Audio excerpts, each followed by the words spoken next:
continuing,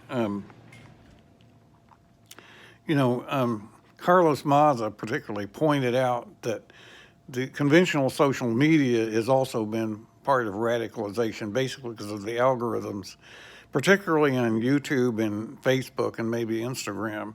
And we all know about the censorship against conservatives. The algorithms, which may be partly, the algorithmic censorship, which may be driven partly by satisfying advertisers to keep the material safer, going back to legacy media sources.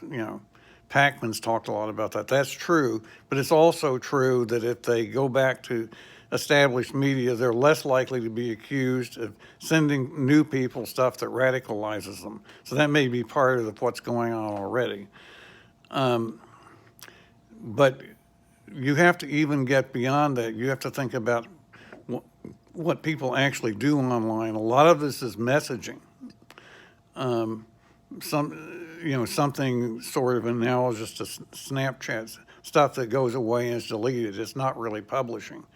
But some of it is also publishing of ideology, which Facebook and some of the social media companies have actually attacked, discussing the ideologies as well as making the plans. And I think you have to distinguish between actually plotting something and actually talking about an abstract concept. I still think you need to make that distinction, but Facebook is no longer willing to make that distinction. There's another idea which affects me more, is merely the fact that when somebody publishes and blogs about things and they're not personally involved in a lot of things, they're not involved in group active, and they don't seem to have their skin in the game, that gets provocative. And some people see that contributes to the radicalizing environment.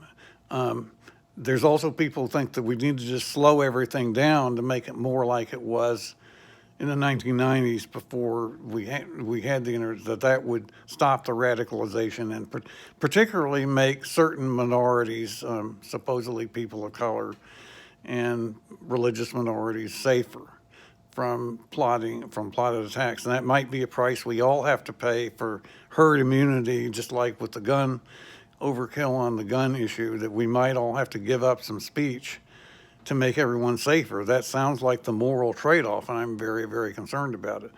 What you could do to really slow it down is require everything that's published, that's self-published, be capable of paying for itself with normal accounting procedures.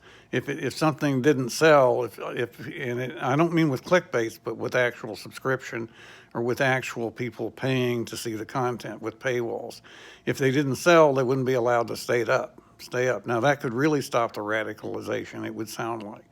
That's an idea that could pretty much stop what I do, and I'm very concerned that you could even propose the idea, but if I don't say it, somebody else will. So I'm going to say that I'm aware that you could possibly try to do that.